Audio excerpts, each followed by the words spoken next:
Welcome back to our last segment of The Insider. We are talking about the steelhead fishing. I call it an industry. It's not. It's a recreation, but there's a lot of industry around it in terms of the businesses that benefit in our community, and certainly the tourism aspect, as people from all over, almost the country, frankly, come to this part of the world to enjoy steelhead fishing. I've been speaking a lot about being able to get tickets on the website, but that's not the only place. There are some participating businesses and where you can get tickets as well, correct? Yeah, locally you can get tickets and sign up for the fishing tournament at Elk Creek Sports Store in Lake City, East End Angler in Harbor Creek, Poor Richard's Bait and Tackle in Fairview, and the Lake Erie Ultimate Angler on 12th Street on the west side. And it's amazing. I mean, these are businesses that largely exist because of this type of fishing, correct? I mean, that's right. Some of these businesses wouldn't even be here if it wasn't for the fact that this. That's right. There are a lot of ancillary jobs and businesses that spring up just because of the importance of the fishing income to the region. So before we run out of too much time, why don't we just review one more time what we're talking about with the Expo in terms of, this is November 5th. What time would people show up if they're going to fish, or if they just want to come right out to the Expo? The fishing tournament officially starts at 8 a.m. and runs till 2 p.m. You know, you got to get up early to fish, don't you? There'll be guys up a lot earlier than that.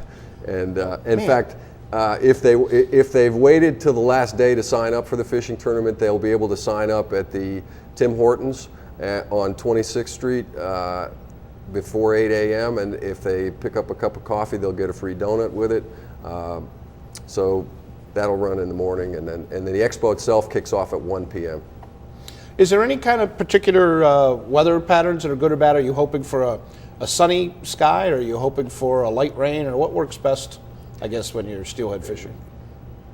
It could be just about anything, but you'll never see a bunch of guys who are praying for rain more than steelhead fishermen. Not necessarily for the day that they're fishing, but for the few days beforehand, because if the water levels get up, the fish move and more fish come in from the lake. As for the fishing itself, if it's overcast, it's pretty good. It does, you know, in that time of year, you could get anything from a 60-degree day to a 20-degree day. Does except for the comfort of the fisherman, I guess. Does temperature matter very much? Not really. The fish are out there. The fish are hungry. Steelhead are aggressive fish, and I've been out in January and February and actually had to crack the ice to get to them, and they're there, and they're hungry when you get there. Man, now, so. What do you think? Do you have any kind of vision at this point about what you'd like to see this eventually become, since it's the first year? Are you thinking, you know, at some point I'd like this to be, you talked about maybe moving venues, getting someplace that's a little bigger. I mean, do you really hope that this could be kind of a regional event that helps cement steelhead fishing's place in sort of the kind of the lexicon of the tourism in our area? I think that's definitely one of our aspirations for this event.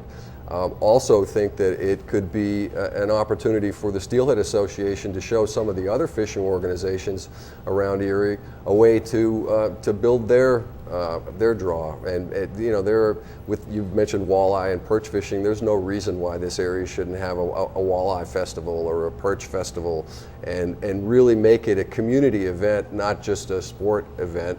And really draw folks in for the entertainment value as well as just the sporting pleasure. There's always that aspect of what you can call preaching to the choir, preaching to people who are already a fan base.